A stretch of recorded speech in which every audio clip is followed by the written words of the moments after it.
প্রিয় দর্শক সবাইকে স্বাগত জানাচ্ছি এনটিভির নিয়মিত আয়োজন স্বাস্থ্য প্রতিদিন অনুষ্ঠানে। সঙ্গে আছি আমি ডাক্তার মোনা তাহসিন। আজ আমরা কথা বলবো হার্ট ফেইলিয়ার সমস্যা নিয়ে।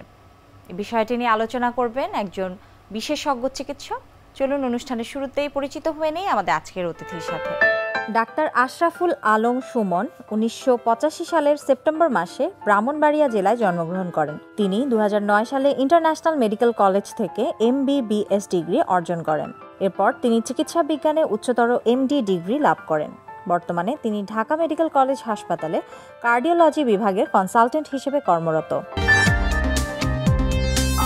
স্যার, আপনাকে শুভেচ্ছা এবং স্বাগত আমাদের আজকের অনুষ্ঠানে। আপনাদেরকে অভিনন্দন। আজ আমরা কথা বলবো হার্ট ফেইলিয়ার সমস্যা নিয়ে। তো প্রথমেই জানাবেন হার্ট ফেইলিয়ার বলতে কি বোঝায়? আমাদের দেশে হার্ট ফেলিওর ধারণাটাই তাদের কাছে একটু অন্যরকম।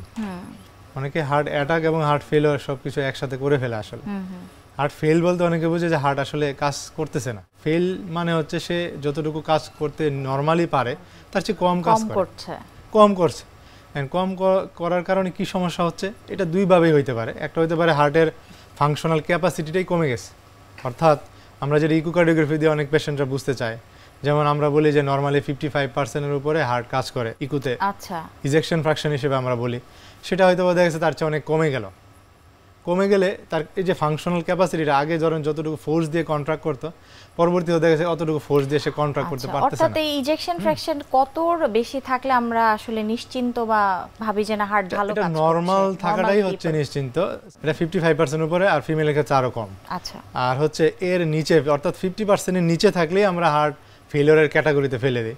সাপোজ 40 থেকে 50%, 30 থেকে 40%, 30%-এর নিচে, এগুলো হচ্ছে ক্যাটাগরি করি যে কত সিভিয়ার হইতে পারে। লেস দেন 30% আমরা সিভিয়ার বলি। হার্ট ফেল মানে হচ্ছে হার্টের পাম্পিং ক্যাপাসিটি যদি কমে যায়। হার্টের কাজ হচ্ছে খুব সহজ, কিন্তু একটাই কাজ, হার্ট পাম্প করা তার কাজ। এই পাম্পিংটা করার জন্য বিভিন্ন ধরনের ক্যাটাগরিক্যালি একটু সাপোর্ট লাগে, কম্বিনেশন লাগবে, ব্লাড সাপ্লাই লাগবে, কারেন্ট সাপ্লাই লাগবে, কারণ চারটা চেম্বার, চারটার মধ্যে কম্বিনেশন লাগবে। যখন পেশেন্টের হার্ট ক্যাপাসিটি কমে যায়, মনে করেন 1 মিনিটে 5 লিটার ব্লাড সে পাম্প করবে, তার যখন ক্যাপাসিটি কমে যাবে, ক্যাপাসিটি কমে যাওয়া মানে কি ক্ষমতা কমে যায়, দুর্বল হয়ে যাওয়া।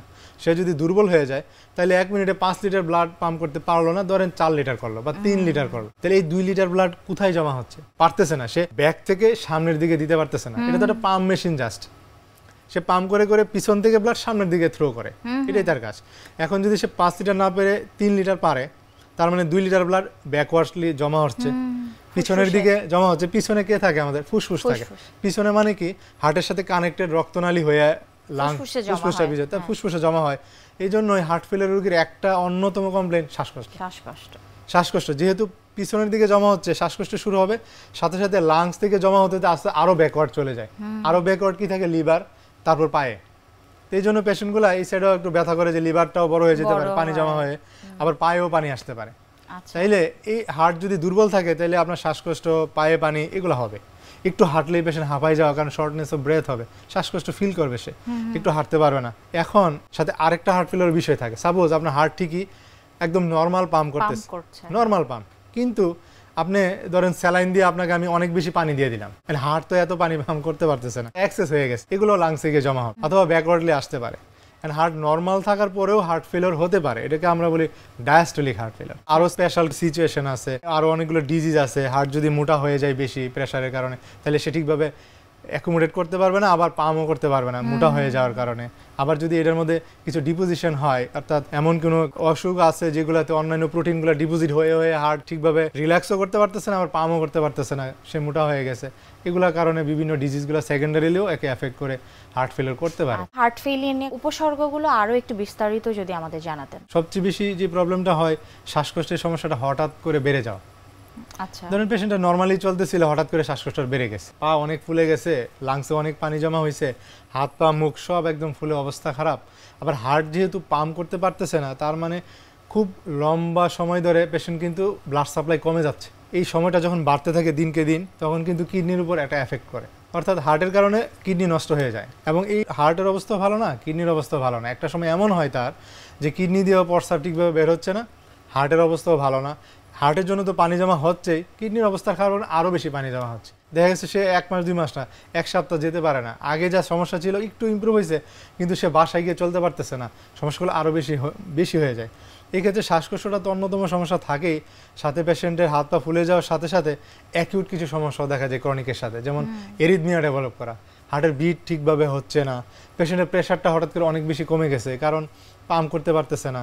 এখন এগুলোর সাথে সাথে পেশেন্টের দেখছে ইলেকট্রোলাইট ইমব্যালেন্স দেখা দেয়, সোডিয়াম পটাশিয়াম একদম বেশি কমে গেছে, যার কারণে রোগীর অজ্ঞানের মতো পড়ে আছে, সোডিয়াম কমে, অথবা এরিথমিয়া হয়ে একটা আরো অ্যাকিউটলি অ্যাগ্রাভেট হয়ে পড়ে আছে পটাশিয়ামের কারণে। এই দুইটার মধ্যে ব্যালেন্স করে ওষুধ খাওয়া, সাথে যেটা গুরুত্বপূর্ণ সবচেয়ে বেশি ঠিকভাবে পানিটা খাওয়া, সাথে লবণ খাচ্ছে কিনা সে বুঝতেছেও না, সব জায়গায় লবণ টবণ খাচ্ছে, পানি খুব বেশি খাচ্ছে, ইভেন এন্ড দেন পানি আমরা বলে দিচ্ছি 1 লিটার বা কারো কারো ক্ষেত্রে 1200 ml খাবেন পার ডে 24 ঘন্টায়, সে পানি 1200 লিটারই খাচ্ছে, সাথে ধরেন একটু পানি খাওয়া, চা দুধ শরবত, এগুলা হিসাবের বাহিরে। আবার ওষুধ খাওয়ার জন্য পানি খাচ্ছে, অনেক ওষুধ খাচ্ছে, সব আলাদা। এই সব কিছু মিলেই আপনাকে হিসাবটা করতে হবে। আনুষঙ্গিক বিষয় হিসেবে ধরেন ডায়াবেটিসটা আনকন্ট্রোল হয়ে গেছে, আরো খারাপ হয়ে যাচ্ছে, কিডনির সমস্যাটা বেড়ে গেছে, হার্টের উপর আরো চাপ পড়তেছে, আরো খারাপ হয়ে যাচ্ছে, অথবা পেশেন্টের সবকিছু মিলে একটা কম্বিনেশন নাই, সবকিছু মিলে ধরেন একটা জ্বর হইলো, হার্টের সমস্যা বেড়ে যাচ্ছে। অর্থাৎ হার্ট ফেলিওর রোগীর আনুষঙ্গিক বিষয়গুলো যদি সেটেল না থাকে, ভালো না থাকে, সে আবারও একটা সমস্যা নিয়ে হাসপাতাল আসতেই হবে। সেটা হোক ইনফেকশন, ভাইরাল ইনফেকশন হোক, ব্যাকটেরিয়াল ইনফেকশন হোক, অথবা তার যে কোনো কারণে জ্বর হোক, কিডনির সমস্যাটা বেড়ে যাক, ডায়াবেটিসটা আনকন্ট্রোল হয়ে যাক, পানিটা হিসাব করে খায় নাই, অথবা 2 দিন ধরে রাত্রে ঘুম হচ্ছে না, কোনো কারণে খুব টেনশনে আছে, ওষুধ খাওয়া নাই, খবর নাই। এই ধরনের সিচুয়েশনগুলো তো আমাদের সো কমন, পেশেন্টরা এসে খুব ডিটেইলি বলতে চায় না, বাট এগুলোই ওনারা বাসায় আসলে করে থাকেন। তো এগুলো হয়ে গেলে আসলে সেক্ষেত্রে কি করবার আছে? রোগী যদি বাসার থেকে বের হইলেই শ্বাসকষ্ট হয়, বা বাসায় বসে আছে তাও শ্বাসকষ্ট হচ্ছে, তার মানে তো আপনি সিভিয়ার পর্যায়ে চলে গেলেন। একটা আছে আপনি এখান থেকে বাজারে গেলেন অনেক দূর হেঁটে, আপনার তারপরে একটু শ্বাসকষ্ট ফিল করতেছেন, তার মানে আপনি মাইল্ড আছে। আপনি বাসার থেকে বের হয়ে উঠানে হাঁটাহাঁটি করতেছেন, তার মানে আপনি মডারেট আছে। আপনি বাসায় ঘরে বসে আছেন, শ্বাসকষ্ট চলতেছে, তার মানে আপনি সিভিয়ারে আছে।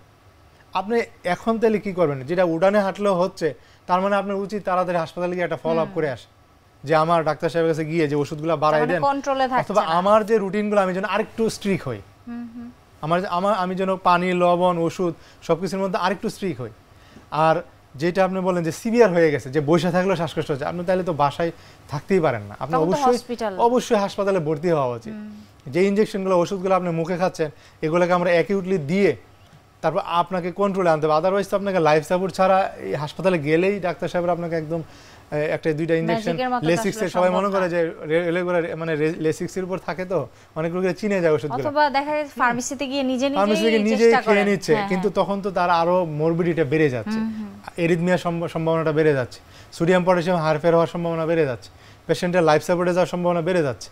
এই জন্য আর্লি গেলে হয় কি সেটেলমেন্টটা সহজ। স্যার, হার্ট ফেলিয়ার কিভাবে ডিটেক্ট করেন? হার্ট ফেলিয়ারের কি কি ইনভেস্টিগেশন আছে এবং পরবর্তীতে ম্যানেজমেন্ট সম্পর্কে জানবো। অ্যাট লিস্ট একটা এক্সরে করলে আমরা বুঝতে পারি যে উনি কি এই মুহূর্তে হার্ট ফেলিয়ারটা কি বেড়ে গেল কিনা।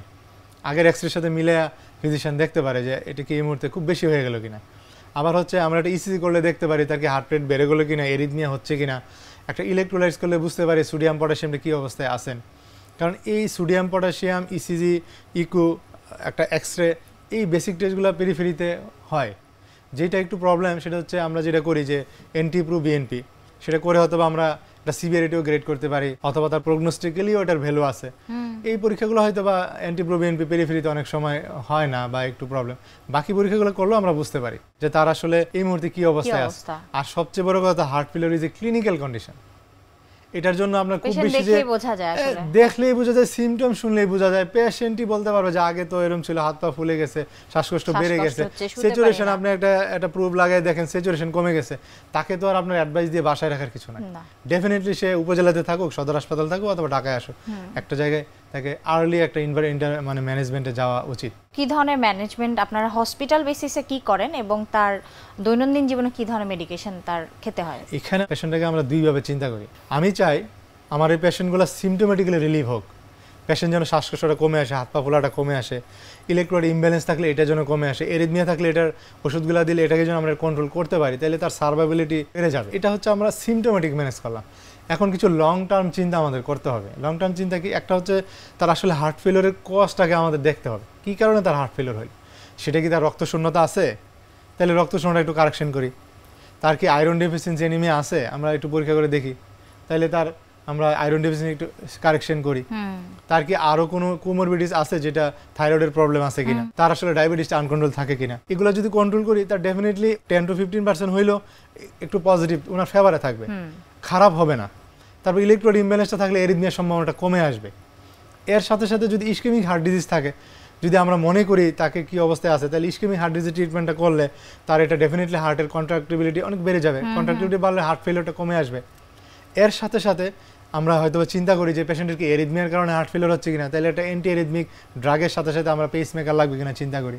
যদি এমন হয় পেশেন্টের ক্যাপাবল হয়, সে মোটামুটি ইকোনমিক্যালি সাফিসিয়েন্ট এনাফ হয়, তাহলে আমরা তাকে সিআরটিডি মানে পেসমেকারের সাথে সাথে অ্যান্টি এরিথমিক একটা সাপোর্ট দিবে তাকে, অর্থাৎ হার্টের যে 4টা চেম্বারের মধ্যে একটা কম্বিনেশন করতে পারলে হার্ট ফেলিওরটা অনেক কমে আসে। সেক্ষেত্রে সিআরটিডি অর্থাৎ একটা মেশিন পেসমেকারের মতোই, এটাও আমরা অ্যাডভাইস করি পেশেন্টকে, যদি পেশেন্ট ক্যাপাবল হয়। তাইলে হয় কি হার্টের মধ্যে একটা এরিথমিয়া হইলেও সে তাকে ব্যাকআপ দিবে, আবার সিআরটিডি মানে হচ্ছে আপনার এই এট্রিয়াম ভেন্ট্রিকেলের মধ্যে একটা কম্বিনেশন করবে, অর্থাৎ আরো আধুনিক একটি যন্ত্র, আরো আধুনিক। তখন কি হবে, হার্টটা একটা সিনক্রোনাইজড মানে একটা কন্ট্রাকশন করবে, তাইলে হার্ট ফেলিওরের সম্ভাবনাটা কমে আসে।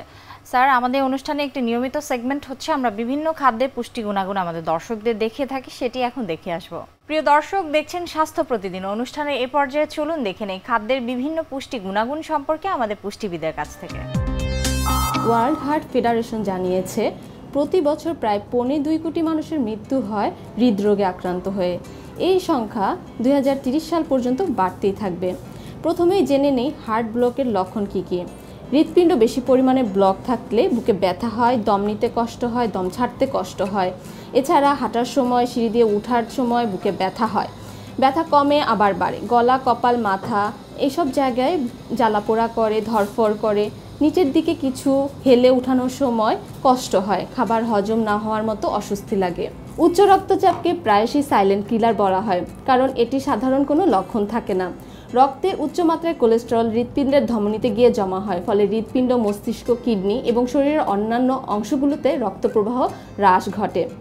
আপনার যদি ডায়াবেটিস থাকে তবে হার্টের ব্লক হওয়ার সম্ভাবনা সবচেয়ে বেশি। আপনার দেহে পর্যাপ্ত পরিমাণে ইনসুলিন তৈরি করতে পারে না এবং ইনসুলিন ব্যবহার করতে পারে না, ফলে ডায়াবেটিসযুক্ত ব্যক্তিরা হৃদরোগে আক্রান্ত বেশি হয়ে মৃত্যু ঝুঁকির দিকে চলে আসেন।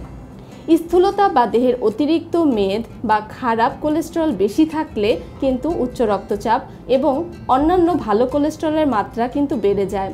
তখন স্থূলতা, রক্তচাপ এবং ডায়াবেটিসের পাশাপাশি হৃদরোগের অনেক ধরনের কারণ কিন্তু এগিয়ে আসে। মহিলাদের তুলনায় পুরুষদের হার্ট অ্যাটাকের ঝুঁকি কিন্তু বেশি থাকে এবং পুরুষরা জীবনের প্রথম দিকে আক্রান্ত হওয়ার সম্ভাবনা বেশি থাকে। আসুন জেনে নেই হার্ট ভালো রাখতে কী খাবো। পেঁপেতে ক্যারোটিনয়েড, বিটা ক্যারোটিন, বিটা ক্রিপ্টোজ্যান্থিন এবং লুটিন রয়েছে। এটি আপনার ডায়েটে ভিটামিন এ এবং সি ছাড়াও ফোলেট, ক্যালসিয়াম এবং পটাশিয়াম যুক্ত করে, যা হার্টের স্বাস্থ্যকে রাখে দুর্দান্ত। টমেটো বিটা, আলফা এবং অন্য ধরনের ক্যারোটিন রয়েছে। Lycopene, lutein, carotenoids, vitamin C, potassium, folate এবং ফাইবারযুক্ত একটি বহুমুখী হার্টের জন্য স্বাস্থ্যসম্মত খাবার। মিষ্টি আলু সস্তা খাবার, কিন্তু এর ভিতরে রয়েছে ভিটামিন এ এবং সি। এছাড়াও মিষ্টি আলু হলো ভিটামিন ই এর একটি ভাণ্ডার।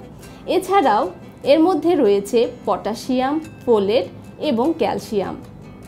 ফাইবারযুক্ত তাই কোলেস্টেরলের মাত্রা কমাতে কিন্তু অনেক কাজ করে। তবে খোসাসহ খাবেন, এটা কিন্তু মাথায় রাখতে হবে। পুষ্টিমূল্য যদি বেশি পেতে চান তাহলে কিন্তু ব্রোকলি খেতেই হবে। বিটা ক্যারোটিন, ভিটামিন সি, ই, পটাশিয়াম, ফোলেট, ক্যালসিয়াম এগুলো কিন্তু খুব বেশি পরিমাণে থাকে ব্রোকলিতে, তাই হার্টকে ভালো রাখে। এছাড়া ব্রোকলি কিন্তু পাওয়ার হাউসও বলা হয়। গাজরে প্রচুর বিটা ক্যারোটিন রয়েছে। এই বিটা ক্যারোটিন হৃদরোগ এবং স্ট্রোকের ঝুঁকি কমাতে সাহায্য করে। খেজুর হচ্ছে এমন একটি খাবার যেটা কিনা পটাশিয়াম সমৃদ্ধ রক্তচাপ নিয়ন্ত্রণে গুরুত্বপূর্ণ ভূমিকা রাখে। Journal of agriculture and food কেমিস্ট্রিতে প্রকাশিত এক সমীক্ষা অনুসারে খেজুর ট্রাইগ্লিসারাইডের মাত্রা কমাতেও সহায়তা করে, যা হার্ট অ্যাটাক এবং স্ট্রোকের সাথে যুক্ত। খেজুরে প্রাকৃতিক চিনির পরিমাণ বেশি, তবে গ্লাইসেমিক সূচকে কম থাকে, যার ফলে তারা রক্তে শর্করা ছড়ায় না। তবে ডায়াবেটিসে আক্রান্ত হলে অবশ্যই পরামর্শ নিয়ে খেতে হবে। কলা অ্যান্টিঅক্সিডেন্টগুলোর একটি ভালো উৎস যা হৃদরোগের ঝুঁকি হ্রাস করে। পটাশিয়াম উচ্চ সোডিয়াম স্তরের সাথে লড়াই করে এবং ধমনী ব্লক করা থেকে সুরক্ষা দেয়। মেডিকেল নিউজ টুডের মতে পটাশিয়াম প্রস্তাবিত খাওয়ার মাত্রা হচ্ছে 4700 মিলিগ্রাম এবং একটি মাঝারি সাইজের কলাতে 422 মিলিগ্রাম পটাশিয়াম থাকে। তাই কলা খেতে কোনো বাধা নেই, তবে টক মিষ্টি কলা গ্রহণ করুন। একটু মেনে চলুন, আপনার ওজন ঠিক রাখুন, প্রতিদিন 35 থেকে 40 মিনিট হাঁটুন, শারীরিক ব্যায়াম ছাড়াও আরও হাজার ধরনের ডায়েট আছে সেগুলো ফলো করুন, উচ্চ ক্যালোরিযুক্ত সস বা লবণযুক্ত খাবার পরিহার করুন, ফলমূল এবং শাকসবজি দিয়ে উচ্চ ক্যালোরিযুক্ত খাবার প্রতিস্থাপন করুন, প্রতিদিন ডায়েটে টক ফল রাখুন। বেশিরভাগ শস্য পরিবেশনের জন্য ফাইবার সমৃদ্ধ পুরো শস্য গ্রহণ করুন, যেমন গমের রুটি, সপ্তাহে কমপক্ষে 2 বার মাছ খান, বিশেষত ওমেগা 3 ফ্যাটি অ্যাসিডযুক্ত মাছ খান, ফ্যাট ফ্রি এবং কম ফ্যাট দুগ্ধজাত খাবার নির্বাচন করুন। দই খেতে পারেন, দুধ হজম না হলে মিষ্টি দই খেতে পারেন। সপ্তাহে কমপক্ষে 2 বার মাছ খান, বিশেষত ওমেগা 3 ফ্যাটি অ্যাসিডযুক্ত মাছ। ফ্যাট ফ্রি এবং কম ফ্যাট দুগ্ধজাত খাবার নির্বাচন করুন। দই খেতে পারেন, দুধ হজম না হলে। মিষ্টি দই খাওয়া যাবে, তবে অল্প পরিমাণে। স্যাচুরেটেড ফ্যাট এবং ট্রান্স ফ্যাট সীমাবদ্ধ করুন। যদি আপনার রক্তের কোলেস্ট্রল কমাতে চান, কোল্ড ড্রিঙ্কস ধরনের পানীয় খাবার থেকে বিরত থাকুন। অ্যালকোহল এবং ধূমপান ছাড়তে হবে। আপনারা নিশ্চয়ই বুঝতে পেরেছেন, এই হৃদয়ে পাথরে গড়া নয়, এর যত্ন নেওয়া আবশ্যক। ঘুরে ফিরে একই ধরনের খাবার হলেও কোনোটির কী কাজ, কী পরিমাণ খেতে হবে তা জানতে হবে, তাই ডায়েটিশিয়ানের পরামর্শ নিন। তাই সময় থাকতে সদ্ব্যবহার করুন, সুস্থ রাখুন নিজেকে এবং পরিবারকে, কাছের মানুষকে। স্যার, একেবারে অনুষ্ঠানের শেষ পর্যায়ে আছি। আজ আমরা কথা বলেছি হার্ট ফেইলিয়ার সমস্যাটি নিয়ে। তো সবশেষে আমাদের দর্শকদের জন্য আপনার বিশেষ কোনো পরামর্শ রয়েছে কিনা? দুইটা খুব সহজ অ্যাডভাইস। এক নম্বর হচ্ছে, উনি যারা আমার পেশেন্ট থাকেন বা শুনতেছেন, পানিটা হিসাব করে খাবে। আমরা এটা বলে দিই পেশেন্টকে যে আপনি প্রয়োজন একটা 1 লিটার বোতল নিয়ে নেন, যেটার মধ্যে 1 লিটার পানি রাখবেন, সেই পানিটাই সকাল থেকে রাত পর্যন্ত খাবেন। এবং এই পানিটা কিভাবে খাবেন, একসাথে বেশি পানি না খেয়ে একটু সেগমেন্ট করে, সকাল, দুপুর, রাত, 1 ঘন্টা 2 ঘন্টা পর পর, এবং 6টার মধ্যে পানিটা খাওয়া ক্লোজ করবেন। আচ্ছা, 6টার মধ্যে।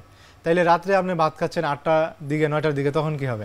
তখন আপনি জাস্ট ভাত খেয়ে অল্প একটু পানি আধা ঘন্টা পর, বা একটু যে ভাত খাওয়ার জন্য খেতে হয় ওইটুকু খাবেন, আর ওষুধ খাওয়ার জন্য যে একটু পানি এইটুকু খাবেন, আর পুরোটা যা আছে একদম 6টার মধ্যে ক্লোজ। তাইলে কি হবে, রাত্রে যে পিএনডি বলি আমরা, প্যারক্সিজমাল নকটার্নাল ডিসনিয়া, অর্থাৎ শ্বাসকষ্টের কারণে ঘুমাইতে পারতেছেন না, এই সম্ভাবনাটা কমে যাবে। ঘুমটা ভালো হলে কি হবে, হার্ট ফেলের সম্ভাবনাও কিন্তু কমে যাবে। ঘুম না হওয়া, অ্যাংজাইটিতে থাকা, স্ট্রেসে থাকা, এগুলো কিন্তু হার্ট ফেলিয়ারের একটা প্রেসিপিটেটিং ফ্যাক্টর হিসেবে কাজ করে। তাহলে পানিটা 1 নম্বর আপনি গুরুত্ব দিবেন অবশ্যই। 2 নম্বর হচ্ছে লবণ। কোনো অবস্থাতেই আপনি এক্সট্রা লবণ খাবেন না। তরকারিতে যা খান খাচ্ছেন, এক্সট্রা লবণ মানে সেটা ভাজা করে হোক, সেটাকে আপনি কোনো ফরম্যাটে হোক, একটা কথা সহজভাবে মনে রাখবেন, যেই লবণই হোক না কেন সে পানি ধরে রাখবেই। লবণ একদমই খাওয়া যাবে না। তার সাথে আপনি যে ওষুধগুলো আপনাকে দেওয়া হয়েছে সিস্টেম ওয়াইজ, আপনি ওষুধগুলোকে নিয়ম মাফিক খাবেন। চমৎকার বলেছেন স্যার, অনেক ধন্যবাদ আমাদের অনুষ্ঠানে আসবার জন্য। আপনাকে ধন্যবাদ। বিশ্বের যে কোনো প্রান্ত থেকে যে কোনো সময় আপনাদের প্রিয় অনুষ্ঠান স্বাস্থ্য প্রতিদিন দেখতে ভিজিট করুন আমাদের পূর্ণাঙ্গ ওয়েব পোর্টাল www.ntvbd.com। এছাড়াও এনটিভির জনপ্রিয় সব অনুষ্ঠান ও খবরের আপডেট পেতে ভিজিট করুন আমাদের ইউটিউব ও ভেরিফাইড ফেসবুক পেজে। আজ এখানে বিদায় নিচ্ছি, দেখা হবে আবারও। সে পর্যন্ত সবাই ভালো থাকুন, সুস্থ থাকুন, থাকুন নিরাপদে। আল্লাহ হাফেজ।